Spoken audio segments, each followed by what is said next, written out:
What's up, you guys? So welcome to my therapy couch, you being the therapist and me being the patient. And today I want to talk about something that I have been struggling for a really long time. It's very, very internal to the way I operate in my personal relationships. My family, my close friends, and obviously my partner. This is all I really believe that your close relationships are so valuable because they bring out everything that you struggle with internally, that you've struggled with your family, with your first ever relationships, your parents, your second ever relationships, your siblings and teachers and relatives and classmates and all these things, and your third ever relationships with people later on in life. So your most intimate relationships, the person that you're dating, the person that you're married to, that you're in love with, your lover, those intimate relationships are so valuable because they're like a mirror to the things inside of you that are so deep. And so many times people will say, I can't believe that I got attracted to this person or that person. I'm always falling for the bad guys. I'm always falling for the crazy girls. I'm always falling for this and that. And they'll kind of whack their attraction in the head, and they'll kind of make sex like a bad thing. Their sexual attraction, they'll make it like a bad thing, so gross. What I'm attracted to is so gross. And the thing is, what you're attracted to, that's your animal brain talking. That's the most of you, your 95% animal you talking. That's the animal you is choosing. And for you to say that that's gross is for you to say that most of you is gross, because only tiny part of you is conscious. So the tiny conscious part of you is whacking the animal you in the head and saying that's gross, instead of saying, hey, wait a second, we are attracted to this thing and we keep being attracted to this thing.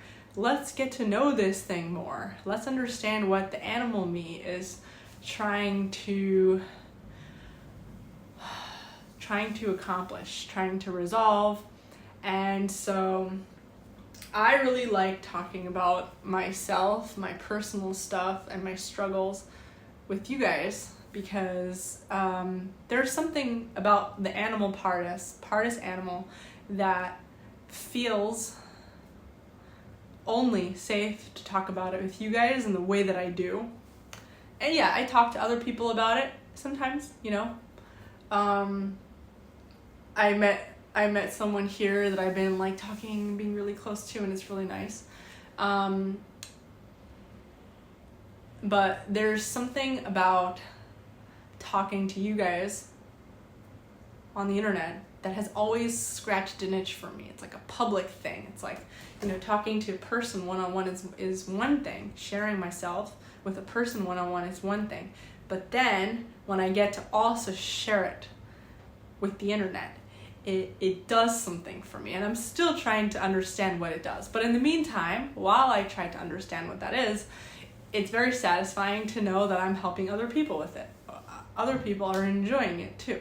Maybe they're trying to understand why they enjoy it too. They're trying to understand why they enjoy being inside of the mind of some stranger that is living in Bali and seeing my personal life and seeing my personal feelings and stuff like that. So while we're discovering ourselves and we still don't know why we are attracted to certain things, we might as well just explore it together. So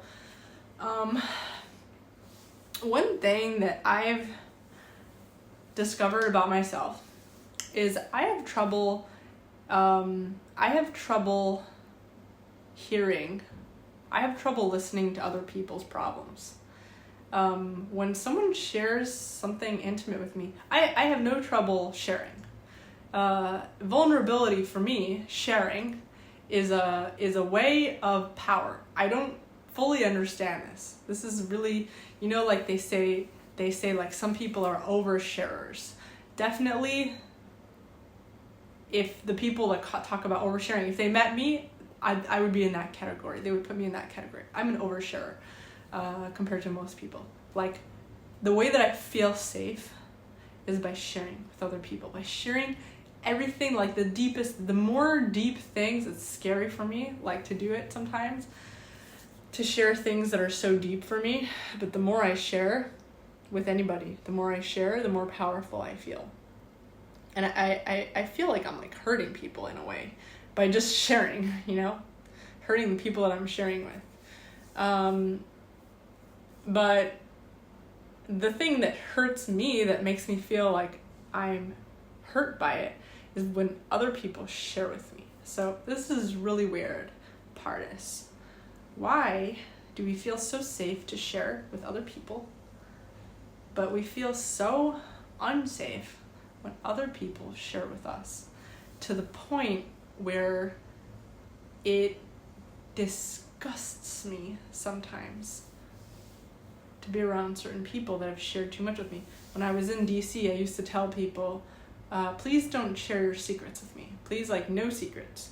And I think me telling people that made them think I was like a spy or something, because like a lot of people were, like I said in the last video, a lot of people are going through like legal battles and issues and like political stuff, and there was a little bit of that, if someone shares too much with you, you might have to testify against them in court for something, which would be really shitty. But for me, there was a very strong element of I actually feel burdened by people's secrets. If people share things with me, I feel incredibly heavy. I feel anxiety, like I'm carrying a weight. It's like they gave me something, a big, huge block that I'm now carrying, and it's breaking me. And they will never know or understand or validate how much it hurts me. It really hurts me.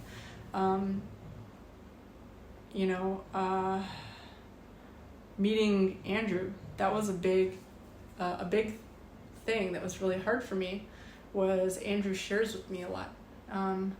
And a big thing for me was learning how to say, I don't want you to share with me. I don't want to know anything about your life, your past, your family, friends. Like, I don't want to know.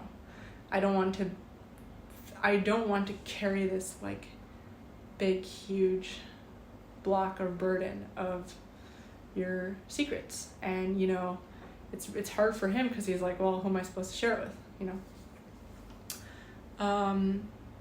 It's really hard for me to hear people's secrets.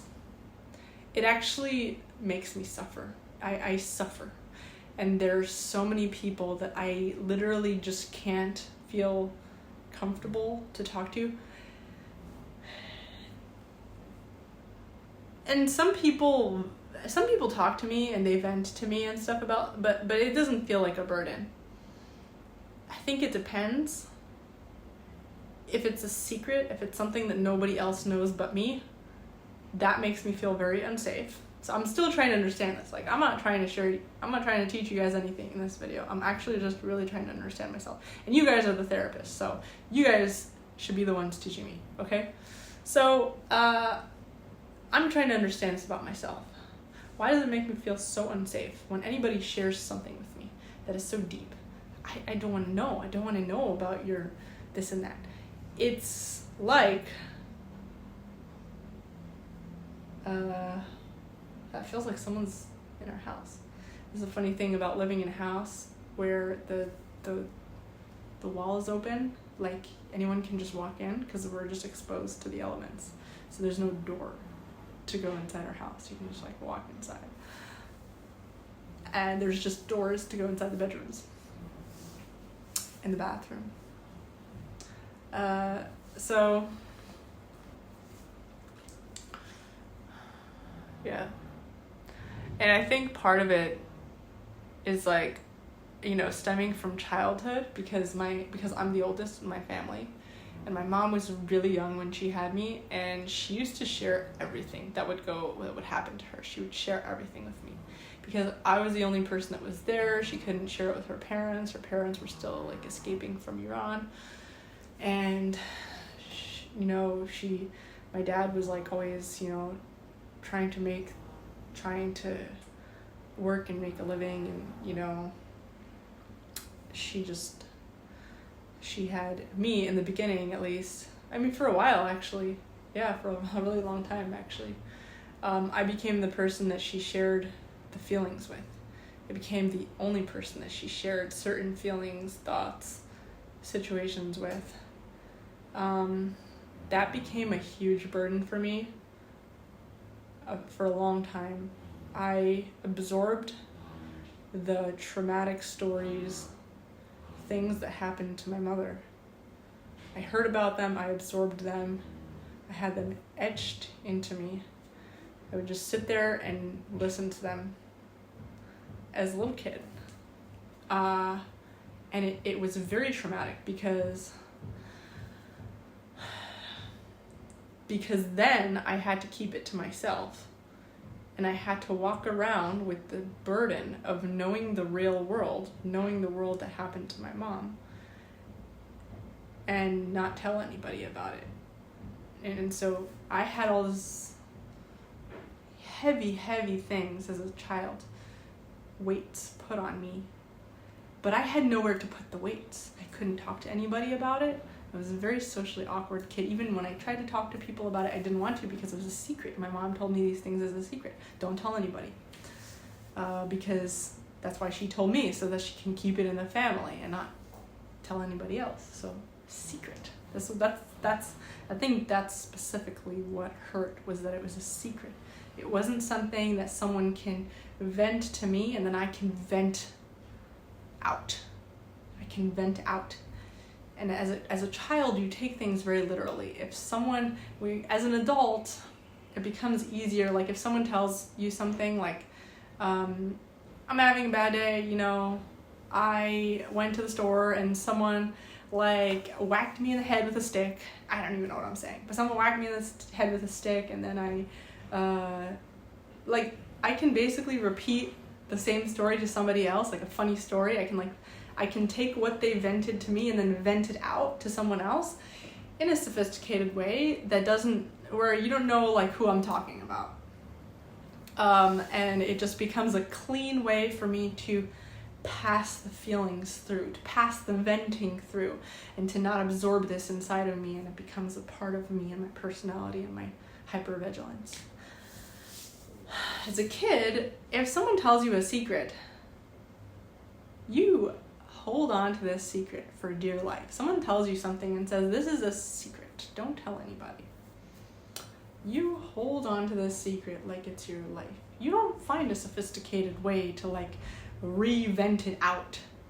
You sit in it and you wallow in it, and because you're bursting and you really, really, really need to share it with somebody, but you can't because it's a secret, you wallow in it. You become immersed in this secret and you hide from the world, which I did as a child, which any of my family and friends, as long as they're not going to sit here and tell me that I'm making things up, can attest to, because I have a huge family and they all knew me as a kid, and they can all attest to the fact that I was a very socially secluded kid. I was a very, I stayed to myself as a kid. Emotionally. And it was, it got to the point where people thought I had mental disorders, teachers thought I had mental spectrum, ADHD, whatever. People thought I had mental disorders, and, I was very misunderstood because this happened over a long period of time where I'm just stewing and stewing and stewing in the burden of all these secrets, and I'm holding all these things, and I'm absorbing with nowhere to give it, to let it out. Not to mention all the other stressful things that was happening in my family. I was this little sponge ball that just absorbed and absorbed and absorbed in the middle of all the chaos as a child, just absorbing. And then when I look a little bit different to other people, because it's just very natural for a child who's already in a chaotic household that is just getting their bearings, they're just escaped from Iran, they just escaped from a war, they're just figuring out how to survive, they're dealing with all these things, and then on top of that, so you're like dealing with all the chaos. On top of that, as a little kid, you're just absorbing all these secrets that you can't release anywhere. You can't talk to anybody. Nobody will believe you. If they do believe you, they won't believe you because it's a secret. If they do believe you, they will run and tell your mom that you've been spilling secrets. And then the cycle continues of keeping you even more secluded from the world so that you shall not spill the secrets. This is very, very hard to deal with as a kid. This was very, very hard for me to deal with. And of course I was secluded. But then on top of that, she must have all this mental disorders and all these things. So many kids have like normal reactions to things, I think, but because people just don't understand or don't care to like sit through the details of how it happens. They don't want to know like why it's there. They don't want to blame the parents or whoever paid for the therapy or whoever paid for the evaluation. They don't want to blame anybody. And I'm not saying that you should blame anybody, but they don't want to even like acknowledge the causes and effect that got that kid there to why is the kid avoiding eye contact with everybody? Why is the kid in a constant state of hypervigilance? For me, like whenever I got freaked out, I would go like this, like that as a kid. Like that. When you learn about your body, you understand that this is actually a very normal reaction to a child trying to remove thoughts from their head. This seems crazy. This seems crazy. It seems like a mental disorder that is just, oh my God, like my child just fell from the moon. My child was just born with some genetic mental disorder. Oops, I don't know how that happened. And it's possible to have compassion for yourself as a parent while also acknowledging the possible causes and effect of why might your child be trying so hard to get these thoughts out of their head. And that was me. I spent a really long time trying to get thoughts out of my head. And I daydreamed a lot, and I also spent a really long time trying not to share the precious secrets with anybody. And I'm just stewing in these terrible, terrible stories, thoughts, emotions about how terrifying the world is, how terrifying the world around me is, and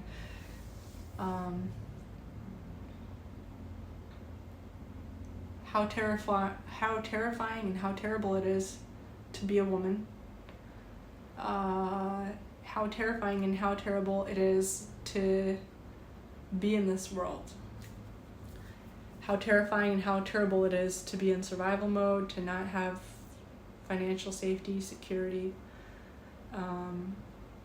and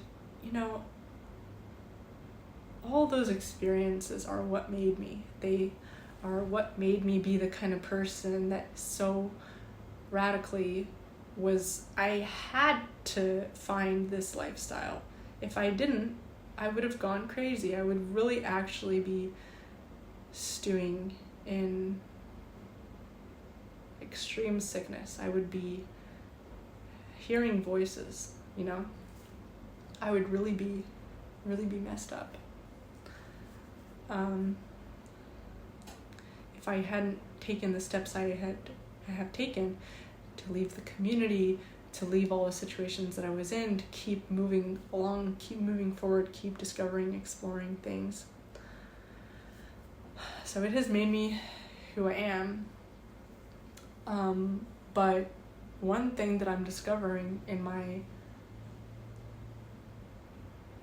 even as I move on into the world, and I'm like, I'm not so close with my family. I'm close enough, but I'm not intimate with them. And I feel safer that way because, I don't want to hear a secret. I don't want to hear a secret that I have to then hold into my chest.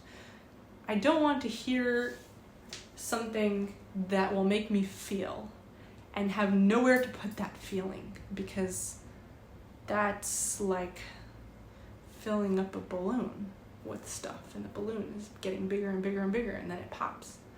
I don't want to be the balloon anymore because I can't, because I have seen also how much better I feel as a person, how much more relaxed I'm able to be, how much better of a person.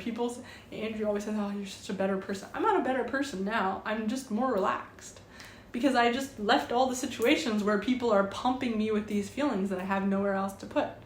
So, I just have seen it. I've seen how it's like, what it's like to be the kind of person that doesn't have to live with these feelings anymore. I don't have to hold all these terrible feelings of other people and burst like a balloon. And now that I've discovered this secret, I don't want to hear it anymore. I don't care about what people are going through because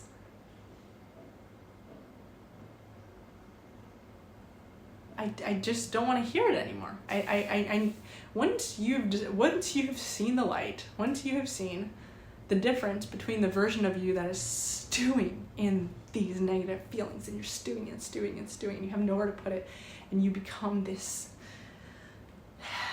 perpetually panic attack person, perpetually in crisis, flight mode person, socially awkward, all these things, versus the version of you that doesn't know, that is blissfully ignorant, that is able to just go outside knowing and feeling truly that the world is a fucking awesome place.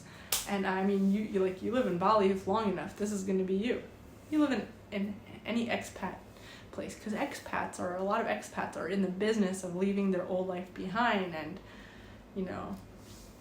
self-development, not stewing in old patterns. Self-development, personal, physical development, working out, being healthy, all these things. A lot of expats are really into that. So you live in an expat world long enough, you become kind of swept up by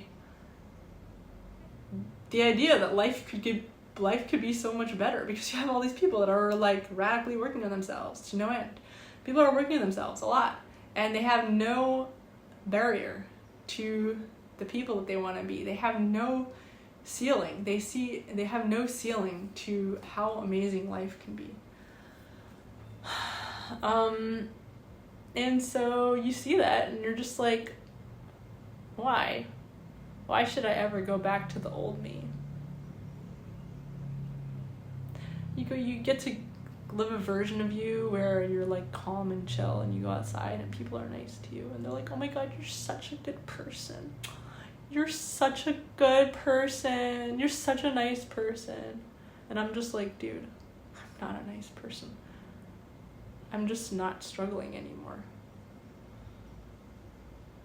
I don't have to hold anyone's secrets anymore.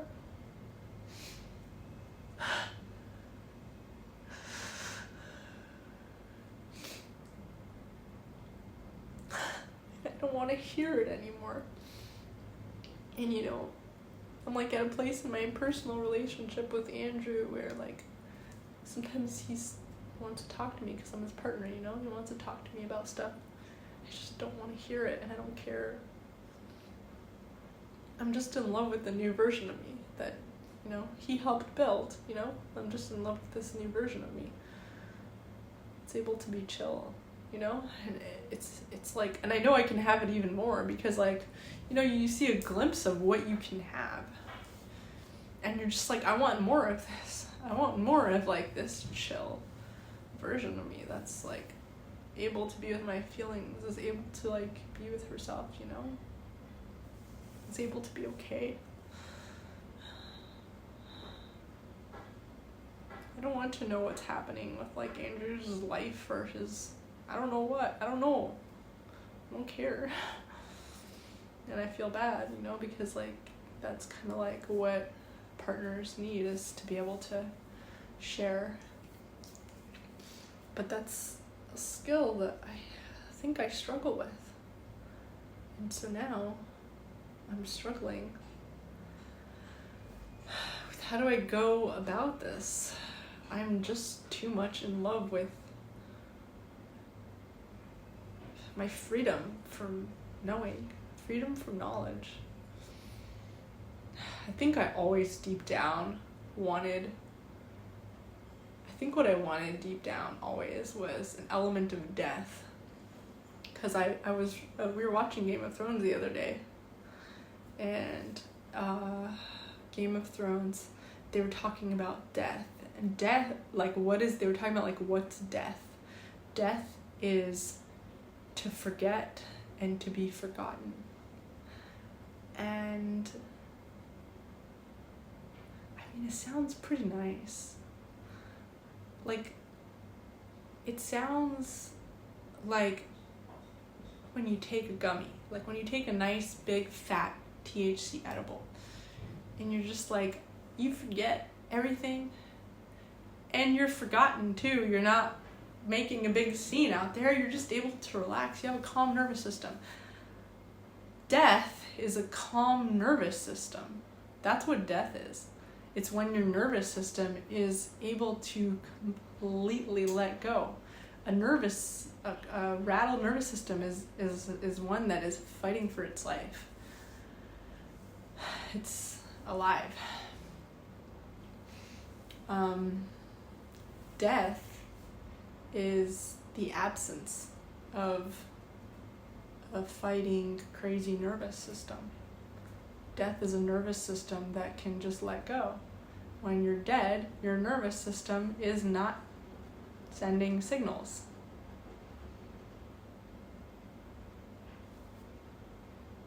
You know? So I think part of me is always in pursuit of death, because I don't want to receive all these signals. I crumble with the signals. I want to receive no signals. No signals. I only want to release the signals until I have no more left to release. And then I can just be in peace.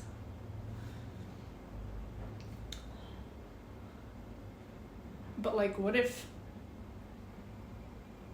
I get to a point in my life where I want life, you know?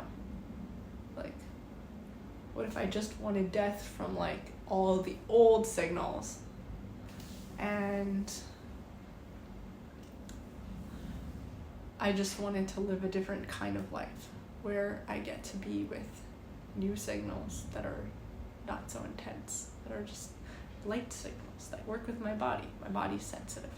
My nervous system, you know, your nerves are physical things, you know, your capacity to handle things. You ever wonder why like a little lady that is like always nervous and she's just like is different from like maybe like a big huge man? You know, your nerves are in your, like, your fight or flight, your capacity to handle things, your nervous system's capacity to handle things, it's a physical thing that's happening in your body. So like a little person can only handle so much fight or flight intensity. A little person, a woman, a person with low vagal tone, I don't know what you want to call it. But, you know, maybe I did want to be alive, but I just wanted a version of life that was just small signals, like, that I can handle. Bite size for me. Like, okay, you can tell me a secret, but it's not so intense because I'm like a kid, so it's not so intense. And also I'm able to then vent to you about my day. That would be nice. So you vent to me and I vent to you. We vent to each other. That would be cool. So I guess, yeah. So I guess there's like striving for death and then being reborn with like a new life. Okay, so the new life version of me, that would be cool. If I can vent and then vent here. So it's like, that seems pretty fair. Like, I can manage that. Not too intense. The signals aren't too intense. They're not like, oh my God, I am,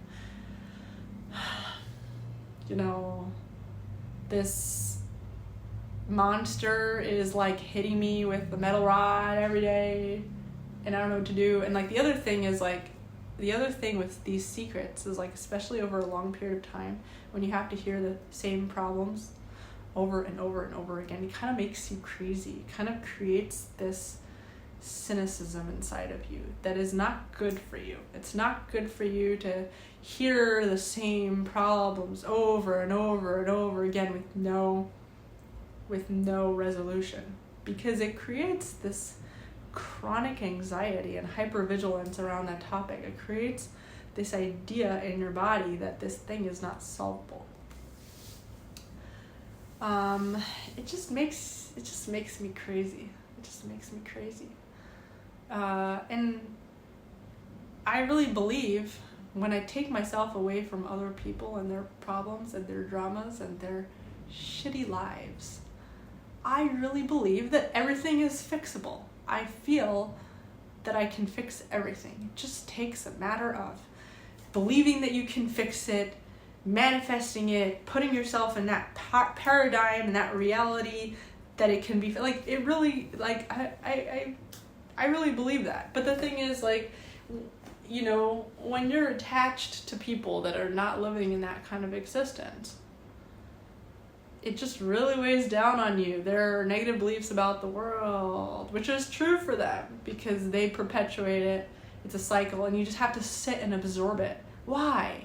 It hurts. It really hurts. It makes me less successful in life. It makes me less happy in life. It makes me have problems in my relationships. To hear about the unsolvable problems of other people. Oh, my boss is being mean to me. Have you ever thought about, like, switching your job? No. 10 years later, my boss is being mean to me. Have you ever thought about, like, talking to your boss or trying to change your job? No. My boss is being... And you just hear it and hear it and hear it and hear it and hear it and hear it and hear it. And you're just like, holy shit, this is... And then imagine it's a secret too. And then imagine it's like a really intense traumatic problem too. And you're just stewing in it and stewing in it and stewing in it and stewing in it and stewing in it. And this was my life for a very long time. And stewing. And you become allergic to hearing about any kind of unsolvable problem. Family, my family did this, my family did... I don't care. Don't talk to them. Oh, my boss did this. Are you, like, chained for life to this job? Okay, then create a plan for how to escape since you're chained there for life. Create a plan for how to escape. But don't drag me into your cynicism of life because it kills me. Because some people can go through life being so cynical and they can still survive, but not me. I will literally kill myself. I can't because I just, some people have a capacity to handle intense cynicism and jadedness about life. but I can't. I am one of those crazy sensitive people that literally cannot live a life that doesn't seem worth living for me. And you know what? People like that are needed. People that can just trudge through the suffering and the torture and the struggles are needed, because those people are building society, and you need people that can build society even when they're stressed out. You need people that can build society even in the mud and the dirt and the shit and whatever. You need people like that. In fact, you mostly need those people. But you know what? You also need people that literally just can't live a life that is not worth living, because then what would be the joy in life? Then who in the world would find a life that is worth living? If not those people. Then you would just, then it really would not feel, then everyone would just be moving backwards energetically, because it would just feel like no point, because everyone is just living a life they don't want to be living, and it would be so stupid. Like, the whole point of life would be so stupid. There would be no point. So, I don't know what I'm getting at with this video, but I just want to say you guys are like the best therapists ever. And yeah, I'm still trying to understand why I like this better than therapy. No offense to my therapist. I had a really awesome therapist at BetterHelp. She was really good.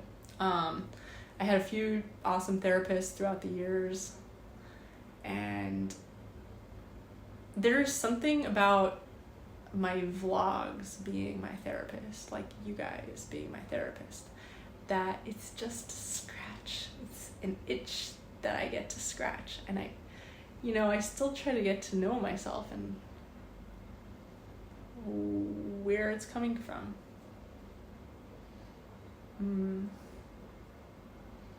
So, yeah, the just a deep desire to be public and to have like all my thoughts and feelings known, not just by one person or two people or three people, but everybody and anybody that decided to look.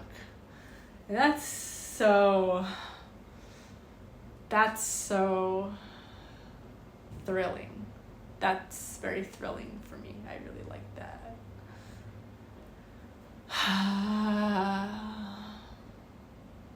I really like that. And like, part of me feels like I'm evil for liking it so much. Like I'm being bad, like I'm being like humiliating and embarrassing to the people that are close to me.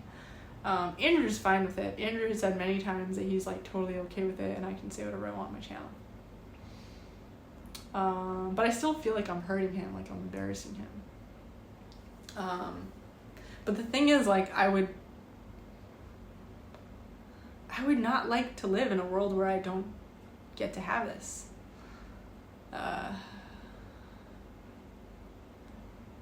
And I know, in my old life where I still was in touch with people, like, oh, like, what about your kids? What will your kids say if they see your videos? Oh my God, like, my kids will see these videos.